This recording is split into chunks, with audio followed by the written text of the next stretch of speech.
Assalamualaikum warahmatullahi wabarakatuh. Selamat pagi anak-anakku sekalian. Bertemu lagi dengan Bapak pada mata pelajaran agama Islam ya. Di pagi yang cerah ini semoga anak-anakku sekalian dalam keadaan sehat walafiat dan dalam lindungan Allah Subhanahu wa taala sehingga dapat mengikuti pelajaran sebagaimana biasanya ya. Baik anak-anakku sekalian, sebelum kita memulai pelajaran di pagi hari ini, marilah terlebih dahulu kita membaca doa belajar ya, karena semua aktivitas lebih baik ataupun ketika kita melakukan aktivitas itu harus diawali dengan doa. Di pagi kali ini atau pertemuan kali ini, mari kita buka pertemuan kali ini dengan membaca Ummul Kitab Al-Hadiniyah wa Kuliniyatin Sholihah Al-Fatihah. Bismillahirrahmanirrahim. Alhamdulillahirabbil alamin. Arrahmanirrahim. Maliki yaumiddin. Iyyaka na'budu wa iyyaka nasta'in. Ihdinas siratal mustaqim. Siratal ladzina an'amta 'alaihim ghairil maghdubi 'alaihim waladdallin. Amin. Baik anak-anakku sekalian, kemarin kita sudah mempelajari tentang surat Al-Anfal ya. Kemarin pertemuan pertama kita mempelajari surat Al-Anfal. Nah, untuk pertemuan yang kedua kita akan mempelajari surat Al-Hujarat ayat 12. Nah, di sini yaitu tentang husnuzon ya. Tentang husnuzon pertama surat Al-Hujarat ayat 12 dan hadis terkait. Kemudian asbabul nuzul turunnya surat. Kemudian isi kandungan surat dan hadis. Selanjutnya hikmah dan manfaat dari husnuzon. Dan yang terakhir sikap dan perilaku mencerminkan dari surat Al-Hujarat ayat 12, dan di sini juga akan dibahas perbedaan antara husnuzon, hibah, buhton, dan fitnah. Baik, langsung saja ya. Kita akan mempelajari atau memulai dengan surat Al-Hujaratnya. Yang pertama yaitu surat Al-Hujarat ayat 12. Sebelum menuju ke hadis, kita belajar dulu Al-Hujarat ayat 12. Nah, di sini Bapak akan bacakan terlebih dahulu ayat dari surat Al-Hujarat ayat 12. Bismillahirrahmanirrahim. Ya ayyuhalladzina amanu istanibu katsiran minadh-dhanni inna ba'dadh-dhanni itsmu wala tajassasu wala yaghtab ba'dukum ba'da ayuhibbu ahadukum ay ya'kula lahma ahihi maitan fakarihtumuh wattaqullah innallaha tawwabur rahim. Al-ayah Sadaqallahul. Artinya, hai orang-orang yang beriman, jauhilah kebanyakan purbasangka atau kecurigaan, karena sebagian dari purbasangka itu dosa. Dan janganlah mencari-cari keburukan orang, dan janganlah menggunjingkan satu sama lain. Adakah seorang di antara kamu yang suka memakan daging saudaranya yang sudah mati? Maka tentulah kamu merasa jijik kepadanya, dan bertakwalah kepada Allah. Sesungguhnya Allah Maha Penerima Taubat lagi Maha Penyayang. Nah, dalam surat Al-Hujarat ini jelas ya, kita tidak boleh menggunjing atau berburuk sangka. Ya. Sekarang yang kedua yaitu hadis tentang husnuzon.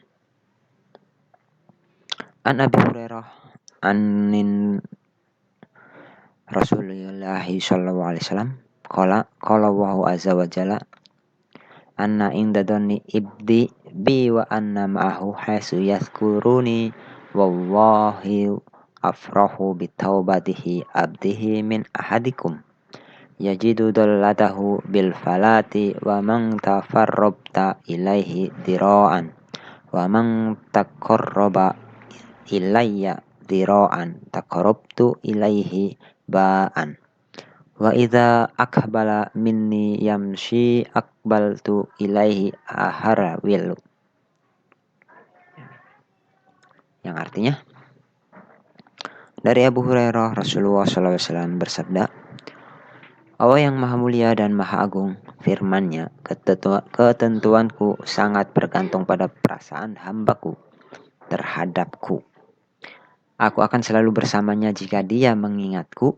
Demi Allah, sungguh Allah lebih bergembira atas taubat hambanya dibandingkan dengan kegembiraan salah seorang dari kalian yang menemukan barangnya yang hilang. Jika mendekat kepadaku sejauh jengkal, maka aku akan mendekat kepadanya sejauh hasta.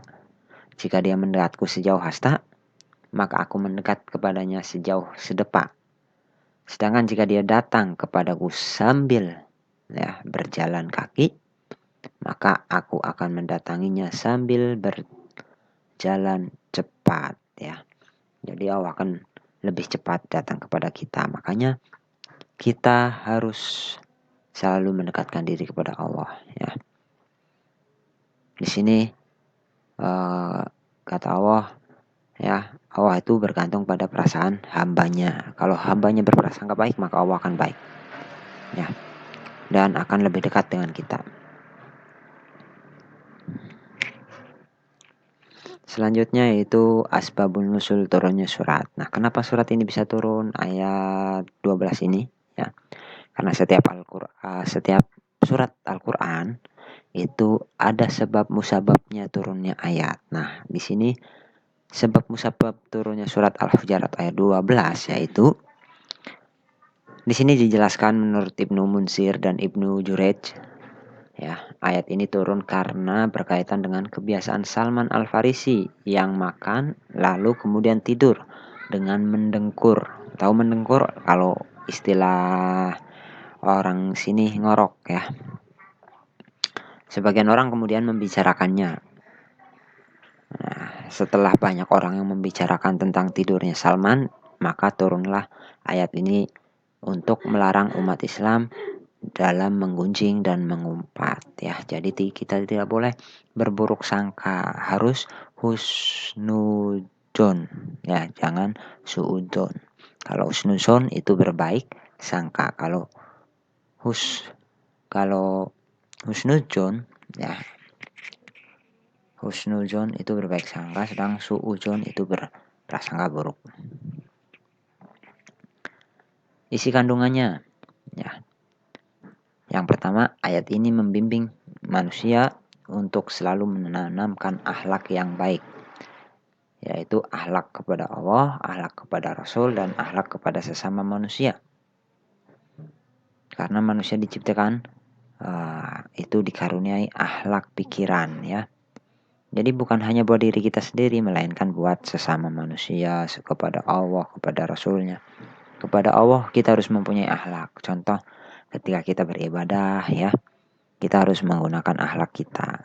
Ya masa ya kita ibadah pakai pakaian yang kotor atau pakaian yang sobek-sobek, kan nggak mungkin ya. Itu namanya tidak berakhlak.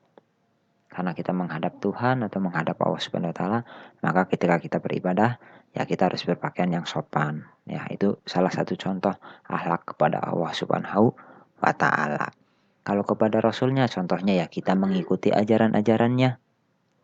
Ya, itu akhlak manusia kepada Rasulnya ya, mengikuti perintah-perintahnya.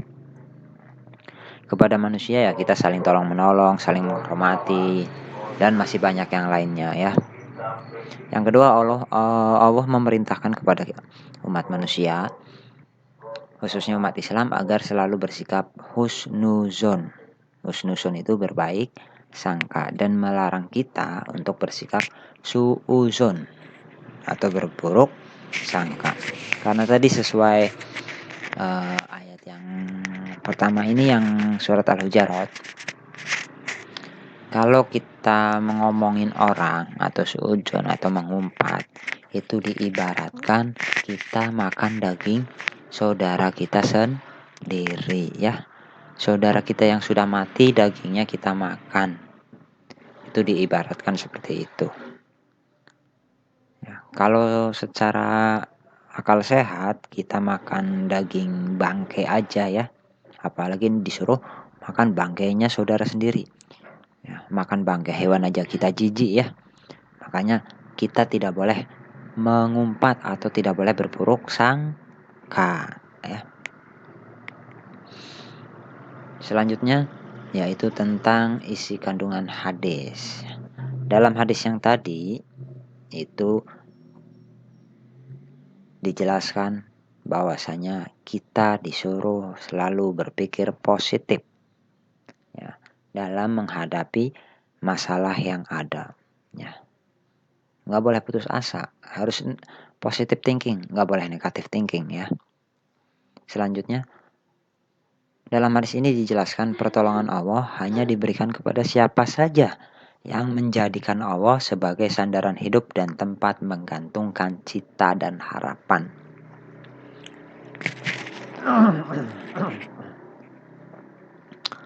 Maksudnya gimana ya? Maksudnya Allah akan menolong kita ya, atau kepada siapapun yang menjadikan Allah sebagai sandaran hidup. Ketika kita ada masalah, kita harus ingat Allah.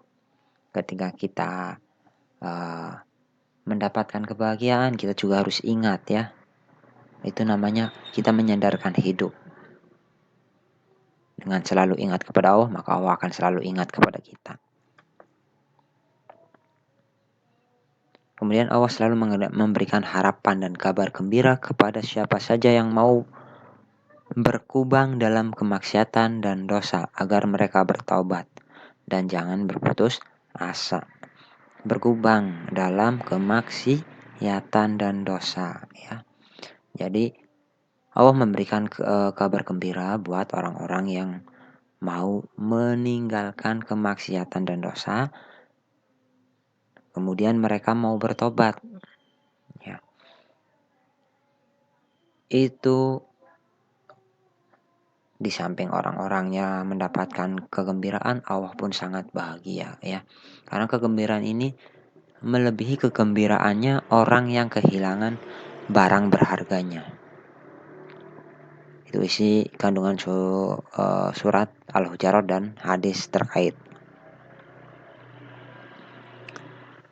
Apa yang bisa diambil dari husnuzon? Nah, di sini kita akan bahas tentang hikmah dan manfaatnya. Yang pertama, mampu menahan dan mengendalikan diri serta tidak mudah memberi penilaian yang salah atau negatif terhadap orang lain ya, terutama terhadap takdir Allah. Ya, karena kalau kita menerapkan sifat husnuzon, maka kita akan selalu berprasangka baik. Yang kedua, hidup kita akan selalu diliputi dengan ketenangan, ketentraman, dan kedamaian. Tidak banyak musuh ya. Aman, nyaman, rukun lah dengan saudara ataupun tetangga. Kalau kita menanamkan sifat husnuzon pada diri kita. Kemudian terhindar atau jauh dari prasangka gelisah, was-was, khawatir, dan sakit hati. Jadi dengan kita menanamkan sifat husnuzon, kita dijauhkan dari prasangka gelisah, was-was, khawatir ya. Kadang kan kita suka khawatir tuh ya. Aduh gimana ini ya, kok bisa begini? Atau aduh gimana nantinya ya, masuk enggak ya? Itu namanya was-was atau khawatir ya. Tapi kalau kita sering menanamkan sifat husnuzon, nah kekhawatiran seperti itu akan jauh dari kita. Selanjutnya, terhindar dari malapetaka duniawi dan sifat kufur terhadap Allah Subhanahu wa taala. Terhindar dari malapetaka duniawi. Ya, contohnya musibah-musibah ya. Itu akan terhindar. Kita akan terhindar dari musibah yang ada. Kemudian kita juga terhindar dari sifat kufur. Kufur itu mengingkari nikmat yang kita dapat ya. Tapi kalau kita selalu menanamkan sifat husnuzon, kita akan selalu bersyukur. Bukan kufur tapi bersyukur.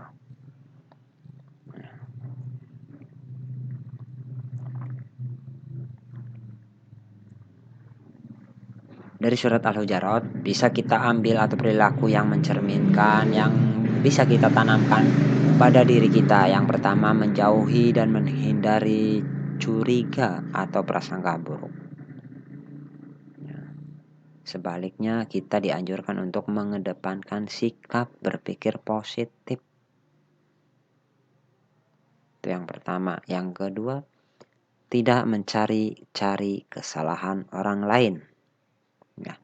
Namun, kita dianjurkan untuk selalu berintrospeksi diri atau memperbaiki diri. Jadi jangan suka mencari kesalahan orang lain ya, tapi koreksilah diri kita, udah bener apa belum. Itu perilaku yang bisa kita contoh dari surat Al-Hujurat ayat 12. Kemudian jangan membuka rahasia atau aib orang lain yang semestinya itu harus ditutupi. Ya, jangan ember mulutnya ya. Kita harus bisa menjaga rahasia orang. Kemudian memerankan diri kita dengan baik dalam tata pergaulan.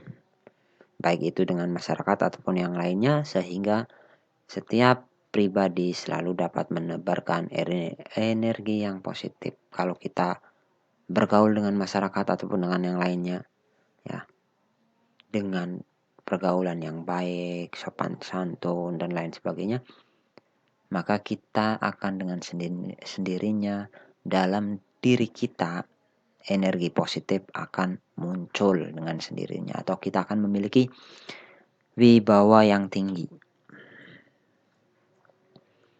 Kemudian yang mencerminkan dari surat Al-Hujurat ini ya, perilaku dan sikap yang mencerminkan, yaitu tidak membiasakan diri bertindak sebagai spionis.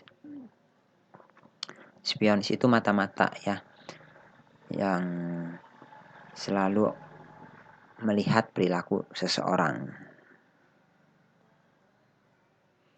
Dan selanjutnya, jika kita berpikir positif, maka manfaat yang kita dapat lebih besar daripada kita menanamkan sikap prasangka buruk. Ya. Manfaatnya lebih banyak. Contoh gini, ketika ada teman yang lagi kesusahan atau tiba-tiba mendapatkan nilai yang baik, ya, kita harus berprasangka baik saja. Karena manfaatnya banyak. Ketika kita berprasangka buruk, ya, terus kita ngomong ke orang, nah nanti yang ada teman kita malah dijelek-jelekin sama orang, ataupun teman kita jadi nggak suka sama kita, jadi musuhan ya, atau teman kita jadi dipanggil sama guru yang bersangkutan ataupun yang lainnya. Tapi kalau kita berpikiran positif ya, teman kita pun senang, orang-orang lain juga tidak tidak menjelek-jelekan teman kita ya. Tapi kalau kita berprasangka buruk terus kedengaran sama orang, nanti yang ada orang lain menjelekin teman kita ataupun yang lainnya, akhirnya orang lain membuat dosa. Orang yang membuat dosa, kita pun kena dosanya. Kenapa? Karena awalnya mulanya dari kita yang ngomong ya. Jadi tinggalkan sifat prasangka buruk, tapi tanamkan sifat prasangka baik atau positive thinking ya. Yang selanjutnya yaitu perbedaan husnuzon, hibah, buton, dan fitnah. Tadi sudah Bapak jelaskan ya, husnuzon itu berbaik sangka atau berprasangka baik. Lawan katanya itu suuzon. Suuzon itu berprasangka buruk. Nah, selain husnuzon dan suuzon, ada lagi yang namanya hibah. Hibah itu membicarakan kejelekan orang lain di belakang orang yang kita jelekan atau yang bersangkutan ya. Contoh si A jelekin si B, tapi ngomongnya di belakangnya si B. Ya. Walaupun yang disebutkan atau yang kita omongkan terhadap si B itu benar adanya. Ya. Itu namanya hibah. walaupun nyata bahwasanya itu adalah sifat si B, tapi kita omongin di belakang si B, itu namanya kita sedang menghibah seseorang. Ya, itu namanya ghibah. Membicarakan kejelekan orang lain di belakang orang tersebut.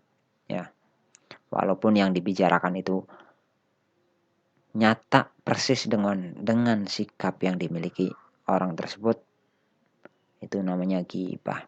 Kemudian buhtan. Buhtan itu menjelekkan seseorang, akan tetapi kejelekan tersebut tidak disandang atau tidak sesuai dengan orang tersebut. Ya, jadi contoh, si A menjelek-jelekan si B, padahal si B tidak ngerasa atau tidak pernah ya memiliki sifat seperti itu namanya buhtan. Ada lagi fitnah. Nah, ini fitnah nih yang bahaya yo. Bahayanya bisa menjadikan keributan, bahkan ada pepatah fitnah itu lebih kejam daripada pembunuhan. Fitnah sendiri artinya menjelekkan seseorang atau berkata bohong tanpa adanya bukti yang nyata, ya. Jadi kita berbohong nih. Contoh, si B tadi habis mabuk-mabukan, atau si B habis nyolong ayam, tapi buktinya nggak ada. Nah, itu namanya memfitnah. Itu tidak baik ya. Dosanya lebih besar daripada hibah, buhtan, ataupun suzon. Maka dari itu, kita hindari sifat-sifat suuzon, hibah, buhtan, dan fitnah. Yang kita harus tanamkan adalah sifat husnuzon, berbaik sangka pada sesama manusia, Allah, dan Rasul ya. Biar kita bisa selamat dan mendapatkan manfaat yang banyak dari sifat tersebut. Oke, mungkin itu aja. Apabila ada yang kurang dimengerti atau masih bingung, boleh ditanyakan atau boleh berkomentar di kolom bawah ya yang sudah disediakan. Namun sebelum Bapak tutup, Bapak ingatkan kembali ya, kita dianjurkan selalu menanamkan sifat prasangka baik atau husnuzon pada diri kita. Ya, berpikiran positif, jangan malah berpikiran negatif. Karena risikonya lebih gede kalau kita berpikiran negatif. Nanti banyak yang gak senang, ya, benci dengan kita, dan lain sebagainya. Tapi kalau kita berprasangka baik, orang akan senang dengan kita, banyak teman, banyak saudara, ya, dan lain sebagainya. Bahkan Allah pun sangat senang dengan kita kalau kita mau menanamkan prasangka baik pada diri kita. Oke, itu saja dari Bapak ya. Semoga materi kali ini bisa dimengerti dan bermanfaat buat kalian ke depannya. Bapak cukupkan, sampai bertemu lagi di pertemuan berikutnya. Bapak akhiri, Assalamualaikum warahmatullahi wabarakatuh.